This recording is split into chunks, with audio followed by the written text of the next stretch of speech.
تانیہ کے احساس دلانے پر میں ہانی کے سامنے بیٹھا تھا، اس کے مرہم لگے پیروں کو دکھ اور افسوس سے دیکھتا ہوا، اور وہ تو ویسے ہی گمسم سی بیٹھی تھی، خشک آنکھوں کے ساتھ۔ کیا بہت درد ہو رہا ہے؟ میرے پوچھنے پر اس نے انکار میں سر ہلایا۔ پر تم تو چھوٹی سی تکلیف پر بھی رو دیا کرتی تھی ہنی، اتنی بہادر کیسے ہوگی کہ اب تمہیں درد محسوس نہیں ہوتا؟ کیا تم پتھر بن گئی ہو؟ نہیں سعد، پتھر نہیں، برف بن گئی ہوں۔ بالآخر وہ بول اٹھی تھی، اور میرے آنسوں کو سالار کی محبت نے جما دیا ہے۔ جانتے ہو سعد، وہ میرے آنسوں پر فدا ہوا تھا۔ اسے ہنستی ہوئی ہانی سے نہیں بلکہ روتی ہوئی ہانی سے عشق تھا۔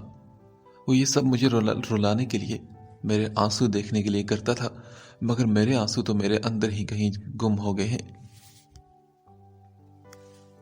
تو تم کیوں نہیں روتی ہانی؟ اتنی تکلیف پسند کیسے ہوگی تم؟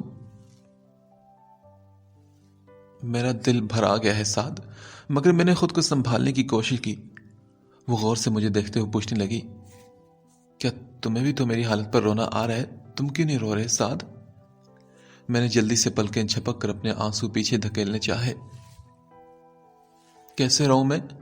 تم نے ایک بار کہا تھا کہ میں بات بات پر رو پڑتا ہوں، اتنا کمزور ہوں تو تمہیں کیسے سنبھالوں گا؟ ہنی، میں اس دن سے نہیں رویا اور نہ ہی کبھی روؤں گا، کیونکہ میں نے وعدہ کیا ہے تم سے۔ سعد، تم نے صرف وعدہ کیا نہیں تھا، تم نے ایک وعدہ لیا بھی تھا، مجھ سے کبھی نہ رونے کا۔ یاد کرو کہ تم نے کہا تھا کہ میری آنکھ سے ایک آنسو بھی گرا تو تمہیں لگے گا کہ میں نے تمہیں معاف نہیں کیا، تمہیں بد دعا دی ہے۔ میں کیسے روتی سعد، کیسے تمہیں بد دعا دیتی، کیسے تم سے کیا ہوا وعدہ توڑتی؟ اور میں سانس رو کے اسے دیکھتا رہ گیا۔ کیا تم نے ایک وعدے کے لیے اتنی تکلیف برداشت کی؟ میں نے اس کا ہاتھ تھام کر پوچھا۔ ہنی، یاد ہے کہ میں ہنس دیتا تھا تو تم ناراضی اور اداسی میں بھی مسکرا دیتی تھی۔ تم کہتی تھی کہ تمہاری اور میری مسکراہٹ میں ایک رشتہ ہے، سانجھ کا رشتہ، اور میں زندگی میں پہلی بار ٹوٹ کر تب رویا تھا جب تمہیں پہلی بار روتے دیکھا تھا۔ ہمارے آنسو نے بھی ایک رشتہ باندھا تھا۔ تو ہنی، آؤ نا، کئی سال بعد ہم وہ رشتہ دوبارہ جوڑیں۔ تم رو لو ہنی، ایک بار کھل کے رو لو، کیونکہ میں بھی رونا چاہتا ہوں۔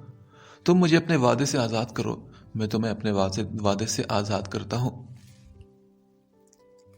میرے آنسو بہہ رہے تھے اور وہ بھی اپنے گھٹنوں پر سر ٹکا کر سسک کر رونے لگی تھی۔ اس کے اور میرے آنسو کے درمیان پھر سے وہی رشتہ بن رہا تھا، اور ہم دونوں کی سسکیاں کمرے میں گونج رہی تھی۔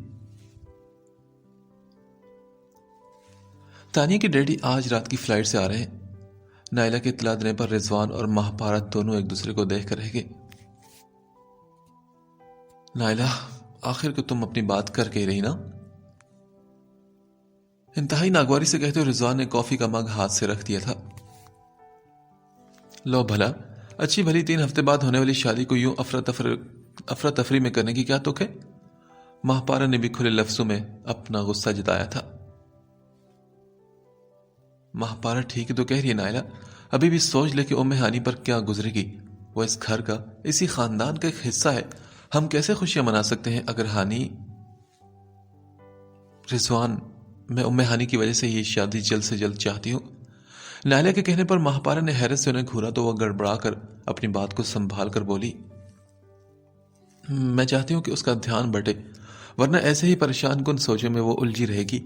شادی کی تیاریاں شروع ہوگی تو گھر میں اداسی کا راج ختم ہوگا اور یہ خاموشی ٹوٹے گی۔ ساتھ بھی شادی کے ہنگاموں میں مصروف ہو جائے گا، اور کیا اسے خوش دیکھ کر خانی کو خوشی نہیں ہوگی؟ رضوان نے کچھ ان کی بات کو سمجھتے ہوئے ہاں میں گردن ہلائی، مگر مہاپارا غصے میں بولی، اور لوگ کیا کہیں گے کہ بیٹی اچڑ رہی ہے اور یہ بیٹے کا گھر بسا رہے ہیں؟ اللہ نہ کرے مہاپارا، یہ کیسی باتیں کر رہے ہو تم؟ نائلہ نے سخت نظروں سے مہاپارا کو گھورتے ہوئے کہا، آپ سب لوگ بات بگاڑنے پر ہی کیوں تلے بیٹھے ہیں؟ بجائے سنبھالنے کے، اور ایسا ہی لوگوں کی باتوں کا ڈر ہے تو ہم شادی سادگی سے کر دیتے ہیں۔ واہ، کل تک تو اکلوتے بیٹے کی شادی دھوم دھام سے کرنے کے ارمان تھے، اب سادگی؟ کیا کہنے آپ کے بھابھی؟ چلے ٹھیک ہے، جیسے آپ کی مرضی۔ مہاپرا منہ ہی منہ میں بڑبڑانے لگی اور نائلہ اسے اگنور کرتے ہوئے رضوان کو بتا رہی تھی سالار کی اماں پہنچ گئی ہیں، ان کا فون آیا تھا رات کو اور وہ آ جائیں گی۔ امید ہے کہ سارے معاملات ٹھیک ہو جائیں گے، آپ دل بھاری نہ کریں اور اللہ سے بہتری کی امید رکھیں۔ پتہ نہیں کیوں میں جانتا تھا کہ آج وہ یہاں ضرور آئے گی، حالانکہ ان 5 دنوں میں وہ اپنے کمرے سے تو کیا باہر نکلتی، شاید بیڈ سے بھی نیچے قدم نہیں دھرا ہوگا اس نے۔ پھر بھی مجھے پورا یقین تھا۔ میں صبح سے ہی کھنڈر کے باہر کھڑا اس کی راہ دیکھ رہا تھا اور پھر وہ آ گئی، زخمی پیروں میں ہلکی سی لنگڑاہٹ لیے، چہرے پر کمزوری کے باوجود ایک عزم کے آثار لیے۔ اسے دیکھ کر میں فوراً آگے بڑھا۔ اب یہ مت پوچھنا کہ مجھے کیسے پتہ چلا کہ تم یہاں آنے والی ہو۔ نہیں پوچھوں گی سعد، کیونکہ میں تو یہاں آئی ہی اس لیے تھی کہ تمہارے ہونے کا یقین تھا۔ میں نے آگے بڑھ کر اس کا ہاتھ تھام لیا اور اسے لے کر اندر بڑھنے لگا، پھر سیدھا لے کر اس دیوار کے سامنے کھڑا کر دیا جو اس کے اور میرے ناموں سے بھری ہوئی تھی، اور درمیان میں سے چاک سے بنا سالار کا وہ خاکہ جو میرے بنانے پر وہ مجھ سے روٹھ گئی تھی، ایک خوفناک شکل اور لمبے لمبے دانتوں والی اس کی تصویر۔ کیا تمہیں یاد ہے ہنی؟ پتہ نہیں کیوں سالار کو پہلی نظر دیکھتے ہی مجھے اس کے اندر کا چہرہ نظر آ گیا تھا اور میں نے پھر یہ بنا ڈالا تھا۔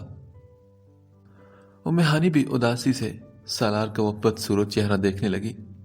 میں نے نیچے جھک کر زمین پر گرا کوئلہ کا ایک ٹکڑا اٹھا کر اس کی طرف بڑھایا۔ وہ سوالی نظروں سے دیکھنے لگی تو میں نے آنکھ کے اشارے سے اسے پہلے کوئلہ تھامنے اور پھر دیوار پر کچھ لکھنے کا کہا۔ وہ اب بنا سمجھی تو اس کے ہاتھ میں کوئلہ تھماتے ہوئے میں نے کہا، دیکھو تمہارے اندر ابھی بھی بہت ہی گھٹن ہے ہنی، جیسے تم نے رات کو کئی سال سے رکے ہوئے آنسو نکالے، آج کھل کر وہ سب نفرت بھی نکال دو جو سالار کے لیے تمہارے دل میں ہے۔ ہانی چند لمحے ہاتھ میں پکڑے کوئلے کو دیکھتی رہی اور پھر اس کا ہاتھ دیوار کی طرف بڑھا، مگر وہ جھجک کر رک گئی۔ کم آن ہنی، رکو مت۔ میں نے اس کا حوصلہ بڑھایا اور ساتھ ہی کہا، مٹا دو اسے دیوار سے بھی، اپنے دل سے بھی، اپنے ذہن اور اپنی زندگی بھی سے بھی۔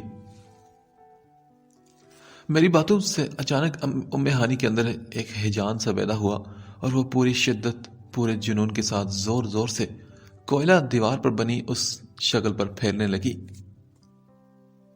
اس کا ہیجان میرے اندر سکون بھر رہا تھا، اس کی سانسیں پھول رہی تھی اور میری سانسیں ٹھیک ہو رہی تھی۔ اس کی شال پھسل کر اس کے کندھوں پر آ چکی تھی مگر اسے خبر نہ ہو سکی۔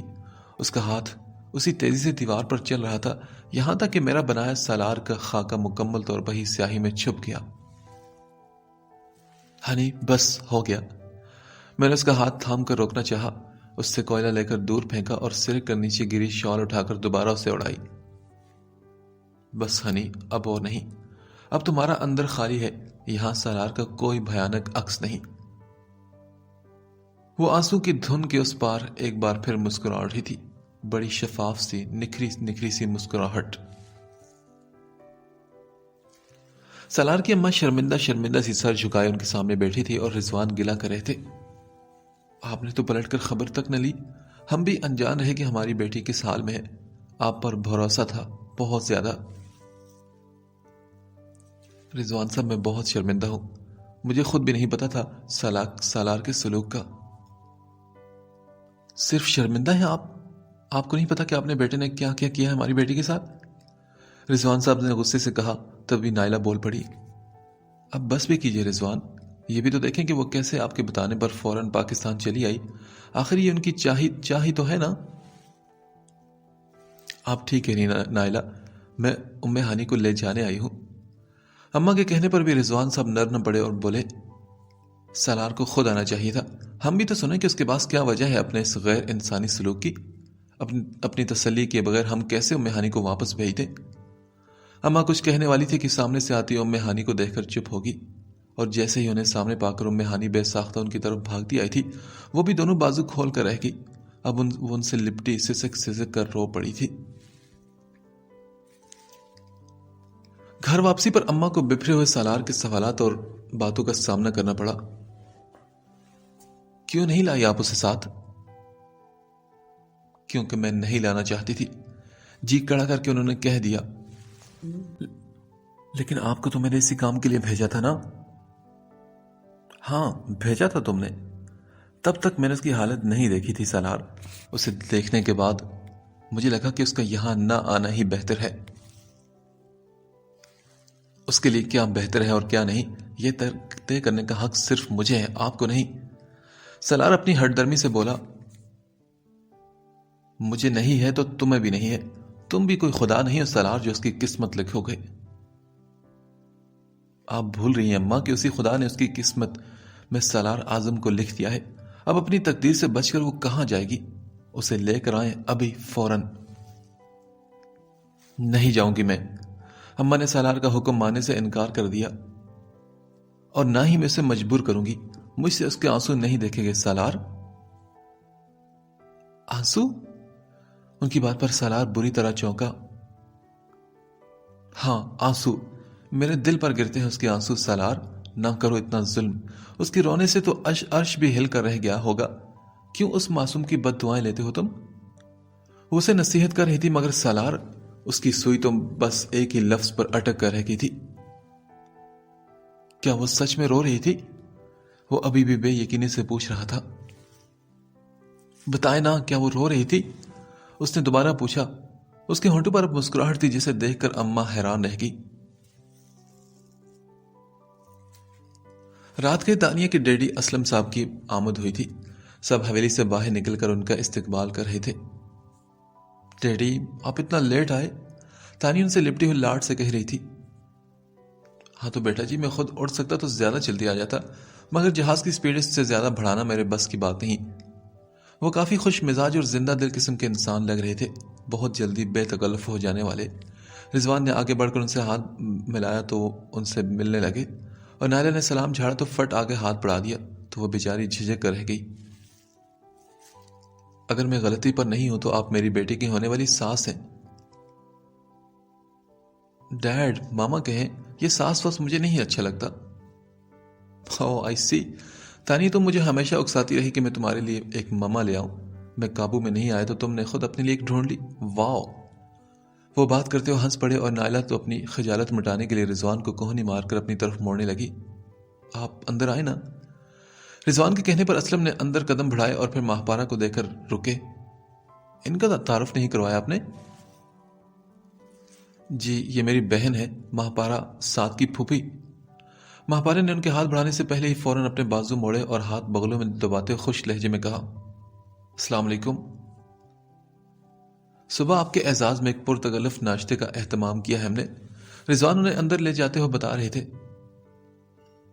وہاں میں نے اپنے سبھی رشتہ داروں کو بھی دعوت دی ہے تاکہ سب کا آپ سے انٹروڈکشن ہو جائے. ارے واہ, ناشتہ یعنی کہ برنچ. وہ بلا وجہ بے موقع ہنس رہے تھے. ماہپارہ پیچھے نائلہ کے پاس ہی رک گئی. توبہ کیسا عجیب سا آدمی ہے, بھونڈا چھچورا. انہوں نے صاف صاف ناگواری کا اظہار کیا تھا نائلہ کے سامنے.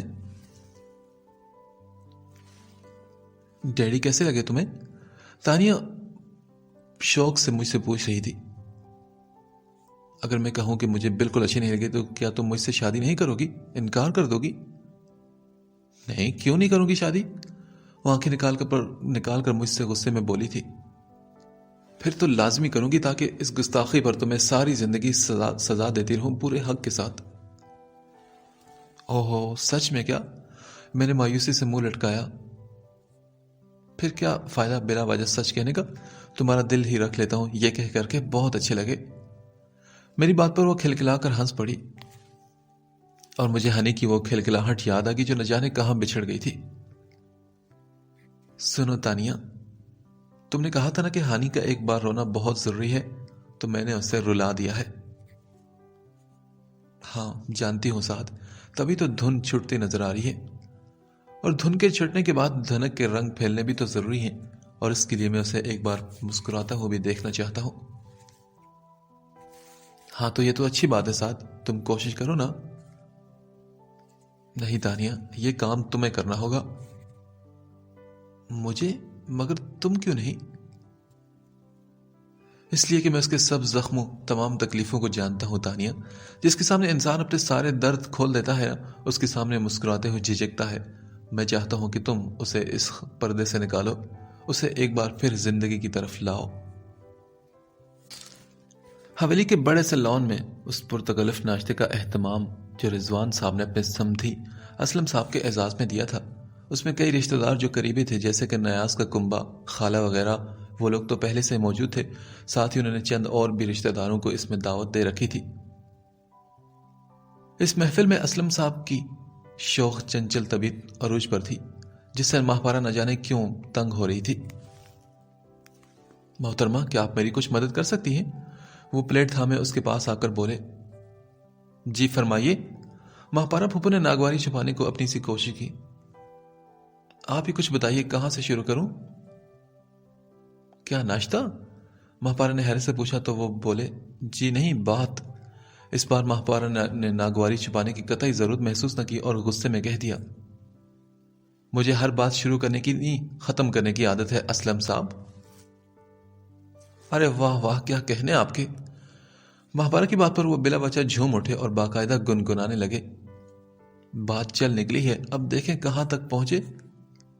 اچھی پوئم ہے نا؟ اسے پوئم نہیں، غزل کہتے ہیں۔ وہ سر جھٹکتے ہوئے رخ موڑ کر پراٹھا لینے لگی۔ او، میں سمجھا سے پراٹھا کہتے ہیں۔ اپنی بات پر وہ خود ہی ہنس پڑے تھے اور ماہپارہ پھپھو منہ بنا رہی تھی۔ ویسے آپ کی باتوں سے کہیں نہیں لگتا کہ آپ ایک جوان بیٹی کے باپ ہیں۔ تعریف کے لیے شکریہ۔ آپ کے علاوہ اور بھی بہت سے لوگوں کا کہنا ہے کہ میں اپنی عمر سے بہت کم دکھتا ہوں۔ ویسے آپ کا بھی جواب نہیں، ساتھ کی پھپھو نہیں، اس کی بڑی بہن لگتی ہیں آپ۔ اب کہ انہوں نے وہ ہتھیار استعمال کیے جس سے خواتین فوراً ہی اپنی ہمت توڑ دیا کرتی ہیں۔ ماہپارہ کے چہرے کا غصہ بھی ایک دم خود بہت کم ہو گیا اور ایک مسکراہٹ فوراً ہی ان کے ہونٹوں پر آ گئی۔ ویسے آپ یہ حلوہ ضرور چکھیے، یہ یہاں کی بہت ہی خاص ڈش ہے۔ ماہپارہ نے مسکراتے انہیں حلوہ پیش کیا تھا۔ ہنی کے لاکھ نہ کرنے کے باوجود تانیہ اپنی کر کے رہی۔ اسے ہلکے گلابی رنگ کی لپسٹک لگانے کے بعد وہ بولی، اب ٹھیک لگ رہی ہیں آپ۔ تانیہ، یہ کیا بنا دیا تم نے مجھے؟ اتنے دنوں بعد خود کو ذرا ڈھنگ کے حلیے میں دیکھ کر ہنی بھی وحشت زدہ ہو گئی تھی، جیسے آئینے میں اس کا نہیں کسی اور کا عکس ہو، بہت ہی اجلا اجلا، سنورا سنورا سا۔ ایسا بھی کیا ہے میں نے؟ اتنے مہمان ہیں گھر میں، آپ کیا یوں ہی چلی جاتی؟ اچھا اٹھے نا، ڈیڈی آؤٹ آف کنٹرول ہو رہے ہوں گے، مجھے ان کو سنبھالنا ہوگا جا کر۔ کیا مطلب؟ بھائی بہت سا کھانا اور بہت ساری لیڈیز ہیں وہاں پر نا، یہ دونوں چیزیں ڈیڈی کو ذرا اوور کر دیتی ہیں۔ اس کی بات پر ہنی مسکرا پڑی تو تانیہ کے ہونٹوں پر بھی کامیابی بھری مسکراہٹ آ گئی۔ یس، آئیڈیا، کیوں نہ بھاگتے ہوئے جائیں؟ کیا مطلب بھاگتے ہوئے؟ ہنی کی وہ مسکراہٹ فوراً سے اڑ گئی تھی۔ ہاں نا، بہت مزہ آئے گا، دھواں دار انٹری کرتے ہیں جا کر۔ نہیں تانیہ، بس کرو، یہ کیا بچکانا آئیڈیا ہے، اور ویسے بھی میرے پیر میں چل بھی تو لوں بہت ہے۔ ارے کچھ نہیں ہوتا ہنی، اچھے بھلے ہیں آپ کے زخم، بہانے مت کریں اور بہادر بنے۔ ہاں، بہادر بننے اور بیوقوف بننے میں بہت فرق ہے، بھاگ کر وہاں جانے کی کیا دکھ ہے؟ یار ہنی، کبھی کبھی بے تو کے کام بھی کر لینے چاہیے نا، اور کون دیکھ رہا ہے ہمیں، سب تو ہے وہاں، ہم دونوں یہاں سے بھاگتے ہوئے جاتے ہیں، ریس لگاتے ہیں کہ کون پہلے پہنچتا ہے۔ بس کرو تانیہ، تم تو بالکل بچی ہو۔ ہاں تو آپ بھی تو بن جائے تھوڑی دیر کے لیے بچی۔ اپنے اندر کے بچے کو ہمیشہ زندہ رکھنا چاہیے، بچے معصوم اور خالص ہوتے ہیں، بچپنا زندہ رکھنے کا مطلب ہے کہ اپنی معصومیت اور خالص پن کو زندہ رکھنا۔ نہیں تانیہ، بالکل نہیں۔ وہ اس کے اصرار پر تنگ ہو کر بولی، جبکہ تانیہ تھی کہ ٹلنے کا نام نہیں لے رہی تھی، اس کا ہاتھ پکڑ کر زبردستی کرنے لگی۔ یقین کریں، اس ذرا سے بچپنے سے آپ خود میں کتنی بڑی تبدیلی محسوس کریں گے۔ چلیں لگاتے ہیں نا ریس۔ دیکھو میں کتنا بھی تیز بھاگ لوں تمہارا مقابلہ نہیں کر سکتی تانیہ، وہ عجیب نظروں سے دیکھتے اسے بولی تھی۔ اور اگر میں خود آپ کا ہاتھ پکڑ کر اپنے ساتھ بھگاؤں تو؟ نہیں تانیہ، بھلا کھیل میں بھی کوئی اپنے کمپیٹیٹر کا ہاتھ پکڑتا ہے؟ اس کے بھول پن پر مسکرا کر بولی، جبکہ تانیہ نے کہا، ہاں بالکل، میں ہوں نا، میں ایسے ہی کروں گی۔ ہاں، اگر دونوں کی منزل ایک ہو، یہ کہتے اس نے ہنی کا ہاتھ مضبوطی سے تھام لیا۔ پہلے آپ پہنچے یا میں، بات ایک ہی ہے، کیونکہ منزل تو دونوں کی ایک ہی ہے نا۔ اور اس نے یہ کہتے ہوئے اچانک بھاگنا شروع کر دیا۔ ہانی اس کے لیے تیار نہیں تھی، مگر چونکہ اس کا ہاتھ تانیہ کے ہاتھ میں مضبوطی سے بندھا ہوا تھا، اس لیے ناچار اسے بھی بھاگنا پڑا۔ ارے تانیہ رکو، میں گر جاؤں گی یار، رکو۔ اب وہ کوریڈور سے بھاگتے ہوئے گزر رہی تھی۔ نہیں، میں آپ کو گرنے نہیں دوں گی ہانی۔ کوریڈور کراس کرتے ہوئے دونوں ہال میں پہنچ چکی تھی، جہاں اپنے کام نمٹاتی دونوں ملازمائیں آنچل کا کونا دانتوں تلے داب کر یہ منظر حیرت سے دیکھ رہی تھی۔ میں اسی کا منتظر تھا، وہ جو کبھی میری منتظر نہ رہی تھی، مگر اس دل کا کیا کرتا؟ اسے آج بھی بنا کسی امید، بنا کسی آس، بنا کسی وجہ سے ہی اسے تلاشنے کی عادت تھی۔ اور پھر وہ دور سے دونوں بھاگتی ہوئی اس جانب آتی نظر آئی۔ میرے ساتھ ساتھ باقی سب کے لیے بھی یہ منظر حیران کن تھا۔ اتنی بہت سی حیران نظروں کو خود پر دیکھ کر ہانی نے اپنی رفتار روک لی تھی اور زبردستی ہاتھ کھینچ کر تانیہ کو بھی روکنا چاہا تھا۔ تانیہ اس کے چہرے کی گھبراہٹ دیکھ کر رک گئی، مگر اس کا ہاتھ یوں ہی تھامے ہوئے سیدھا اپنے ڈیڈی کے پاس لے گئی۔ ڈیڈ، یہ ہانی ہے۔ اس کا سانس پھولا ہوا تھا، وہ بے اختیار اس کا سر شفقت سے تھپکنے لگے۔ ڈیڈ، یہ چیٹنگ ہے نا؟ تانیہ منہ بسور کر کہنے لگی۔ آپ نے کبھی میرے سر پر ہاتھ نہیں پھیرا؟ بیٹا، اس کا چہرہ ہی ایسا ہے، پکار پکار کر محبت مانگتا ہے، دل خود بخود اسے دعا دینے کو چاہتا ہے۔ اسلم صاحب کی بات پر ہانی کے ہونٹوں پر ایک مسلسل مسکراہٹ آ گئی تھی، جسے دیکھ کر میرا دل شانت ہو رہا تھا۔ کچھ دیر بعد اسے اکیلا پا کر میں اسے کہہ بنا رہ نہ سکا، تانیہ تھینک یو سو مچ۔ پر کس بات کے لیے؟ وہ پراٹھے کا رول بنانے میں مصروف کہنے لگی۔ ہانی کے ہونٹوں پر مسکراہٹ لانے کے لیے، ایک سچی اور بے ساختہ مسکراہٹ، زبردستی یا مروت کی نہیں۔ میں نے سامنے ماہپارہ پھوپھو کے ساتھ کھڑی ہانی کو دیکھا، جو بالکل نارمل انداز میں مسکرا کر کوئی بات کر رہی تھی۔ اس کے چہرے پر کسی خوف، کسی گھبراہٹ کا سایہ تک نہیں تھا۔ پتہ ہے تانیہ، وہ جب سے آئی ہے مجھ میں ہمت نہیں تھی کہ اسے مسکرانے کو کہوں۔ تم نے یہ کام کتنی آسانی سے کر دیا نا؟ ہاں، اور صرف اس کے نہیں، ساتھ تمہارے بھی ہونٹوں پر بہت دن بعد مسکراہٹ آئی ہے۔ تمہاری مسکراہٹ کا ہانی کی مسکراہٹ سے کوئی رشتہ ہے کیا؟ اس نے کتنی بے ساختگی سے وہ راز اگل دیا جس کے بارے میں مجھے لگتا تھا کہ صرف میں ہی واقف ہوں اس راز سے۔ تانیہ، تم بہت پہنچی ہوئی ہو، کہیں اور نہ پہنچ جانا۔ میں نے اس کی بات کو ہنسی میں اڑانا چاہا، اور اپنے خوف کو بھی۔ نہیں سعد، میں سچ کہہ رہی ہوں۔ ہاں، کہہ تو تم رہی ہو، مگر آدھا سچ۔ میں نے ہار مانتے ہوئے کہا، صرف مسکراہٹ کا نہیں، آنسو کا بھی رشتہ ہے ہمارا۔ اچھا، وہ کیسے؟ تانیہ ساری بات ڈیٹیل میں جاننا چاہ رہی تھی، اور میں چونک گیا تھا، کیونکہ میں نے ہانی کے اس کے چہرے پر جس پہ کچھ دیر پہلے ایک مسکراہٹ دیکھی تھی، وہاں اب وہی خوف اور دہشت پھر سے دیکھی تھی۔ اس کی نظروں کا پیچھا کرتے ہوئے میں نے گردن گھمائی تو سالار کو اپنی کار سے نکل کر اس کی طرف آتے دیکھا۔ یہ کون ہے سعد؟ تانیہ اپنا وہ سوال بھول کر اب کچھ اور پوچھ رہی تھی، اور ہانی ڈر کر ابو کا بازو زور سے تھام کر ان سے لپٹ چکی تھی۔ رضوان صاحب سالار کو اندر لے کر آ چکے تھے، تاکہ مہمانوں کے سامنے وہ کوئی تماشا کھڑا نہ کر سکے، کیونکہ اس کے تیور تو کچھ ایسے ہی تھے جیسے وہ ابھی لڑ مرنے پر تیار ہو۔ بیٹھ کر بات کرتے ہیں سالار۔ اگرچہ رضوان کو دل میں بڑا ہی غصہ تھا اس پر، مگر پھر بھی وہ اپنی حد تک کنٹرول کر رہے تھے خود کو۔ نہ تو میں بیٹھنے آیا ہوں نہ بات کرنے، میں ہانی کو لینے آیا تو بھیجیں اسے۔ ہاں، مگر میں بھی کچھ معاملات صاف کیے بغیر اسے تمہارے ساتھ نہیں بھیج سکتا سالار۔ کیوں؟ مجھے سے یہاں سے لے جانے کا پورا حق ہے۔ وہ بہت ہی اکھڑے لہجے میں بولا، مگر اس کے باوجود رضوان نے لحاظ کا دامن ہاتھ سے جانے نہ دیا۔ اور ہمیں بھی تم سے پوچھ گچھ کرنے کا پورا حق ہے سالار۔ نہیں، آپ کا مجھ پر کوئی حق نہیں۔ ہاں، مگر ہانی پر تو ہے ہمارا حق نا؟ نہیں ہے۔ مجھ سے اس کا نکاح کرنے کے بعد آپ اس پر سے اپنا سارا حق کھو چکے ہیں۔ اس کی مسلسل بدتمیزی پر وہ بڑی مشکل سے خود پر کنٹرول کر رہے تھے، لیکن اس نے اپنی زندگی پر سے اپنا حق نہیں کھویا ہے سالار۔ بالآخر وہ بھی اپنا فیصلہ سنا گئے تھے۔ مجھے نہ صحیح، مگر تمہارے ساتھ جانے یا نہ جانے کا فیصلہ کرنے کا حق اسے ضرور ہے، اور یہ وہی طے کرے گی۔ نہیں، میں نہیں چاہوں گی، میں نہیں نکلوں گی اپنے کمرے سے۔ وہ بری طرح ڈری ہوئی تھی۔ ابو اسے سالار سے بات کرنے کا کہہ رہے تھے۔ دیکھو بیٹا، تمہاری مرضی کے بغیر ہم اس کے ساتھ تمہیں نہیں بھیجیں گے، بس تم یہ بات خود اسے جا کر کہہ دو۔ نہیں، میں بات بھی نہیں کر سکتی، میں کر ہی نہیں سکتی اس سے بات۔ وہ بہت رو رو کر کہہ رہی تھی اور اسے روتا دیکھ کر میرا دل پگھل رہا تھا، مگر فی الحال میں چپ تھا۔ البتہ پھپھو بول اٹھی، بس بھائی صاحب، سن لیا نا آپ نے؟ جس کے ساتھ بات کرنے کا یا اس کا سامنا کرنے سے ہی اس بیچاری کی جان نکل رہی ہے، مرنے والی ہو گئی ہے 1 منٹ میں، وہ اس کے ساتھ کیسے رہے گی بتائیں مجھے؟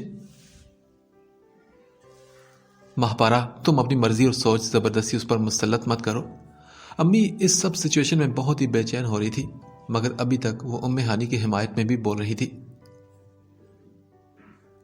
میں ام ہانی کا خوف اور ناراضی سمجھ سکتی ہوں، کچھ کم نہیں کیا سالار نے، اور پھر فوراً ہی پٹری بدلتے ہوئے بولتی، لیکن بیٹا یہ بھی تو سوچو، کبھی تو غصے اور ناراضی سے یہ کیفیت کم ہوگی، دماغ ٹھنڈا ہوگا اور تب شاید وہ اپنی جلد بازی کے فیصلے پر پچھتائے گی۔ اس لیے اتنے اہم فیصلوں کا اختیار بچوں کے ہاتھ میں نہیں دینا چاہیے۔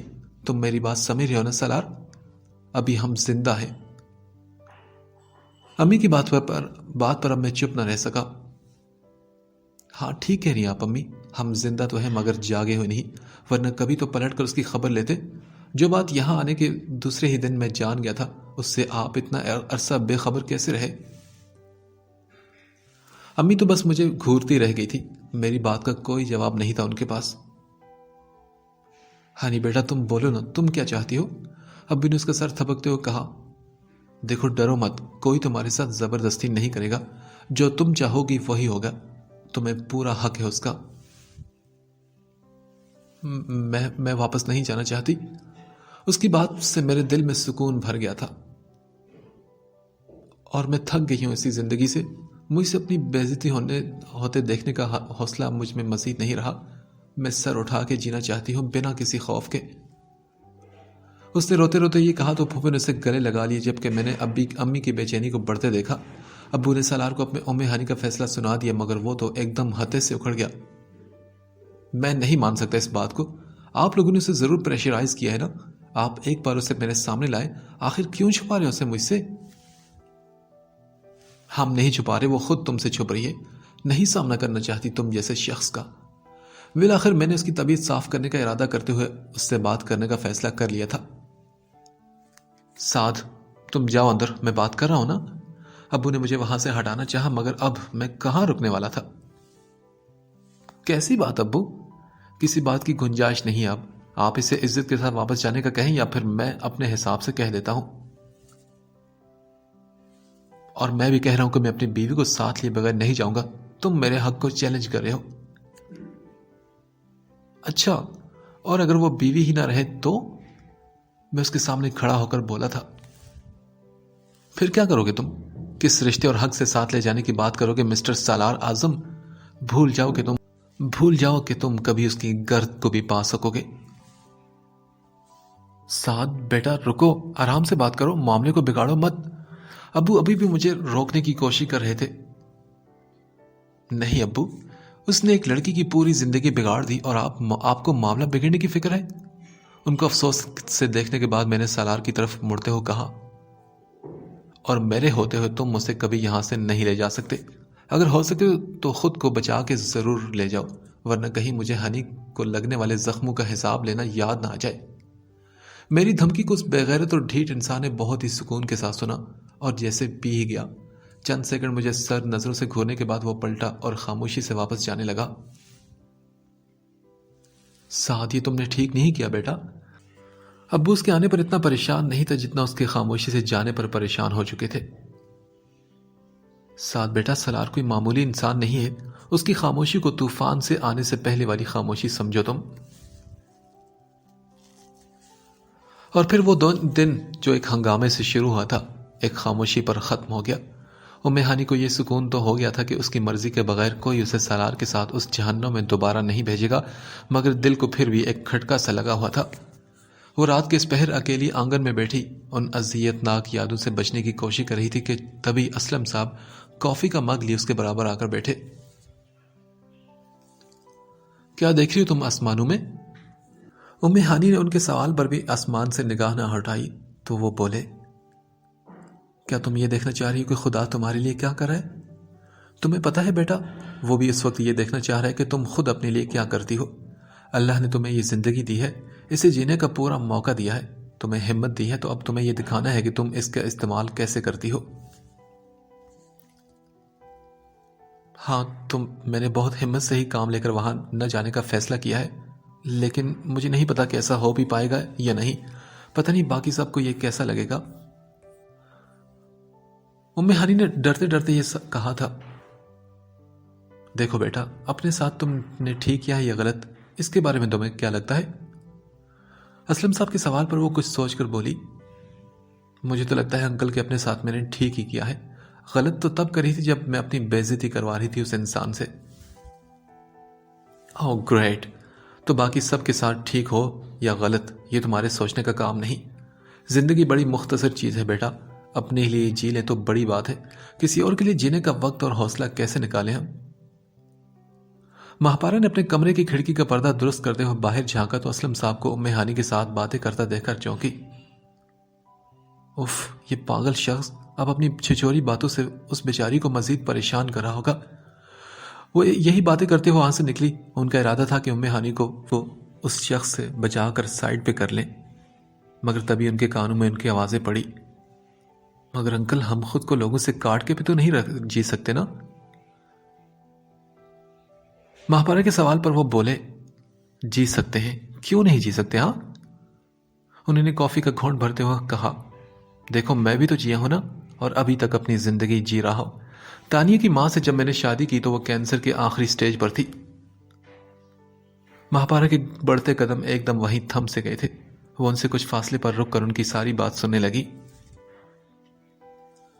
اور پتہ ہے میں نے صرف وہی کیا، کوئی بھی نہیں چاہتا تھا کہ یہ شادی ہو کیونکہ اس کی زندگی کا کوئی بھروسہ نہیں تھا، مگر پھر بھی میں نے یہ شادی کی کیونکہ میں جینا چاہتا تھا اس کی محبت میں، چاہے چند دن ہی صحیح۔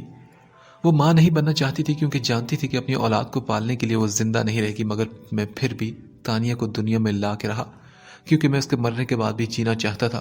مجھے ایک سہارا چاہیے تھا، مجھے ایک وجہ چاہیے تھی جینے کی، اس کی آخری نشانی سے بڑھ کر اور کیا وجہ ہوتی پھر؟ وہ مسکرا کر بتا رہے تھے حسب عادت، مگر ہانی ان کی بات پر کافی غم زدہ ہو گئی تھی۔ I'm sorry انکل، تانیہ نے کبھی بتایا نہیں؟ وہ بھی میری طرح ہے بیٹا، کیونکہ وہ بھی جینا چاہتی ہے، اور جیا تبھی جاتا ہے جب خود سے جڑے ہر غم اور تکلیف کو جتنی دور ہو جھڑک دیا جائے۔ تم بھی بس یہی کرو، مت سوچو کہ کوئی کیا کہے گا، کوئی کیا سوچے گا، تم بس اپنی خوشی تلاش کرو۔ بات کرتے ہوئے اسلم صاحب کی نظر مہاپارا پر گئی جو آنکھوں میں ہلکی سی نمی لیے ان کی باتیں سن رہی تھی۔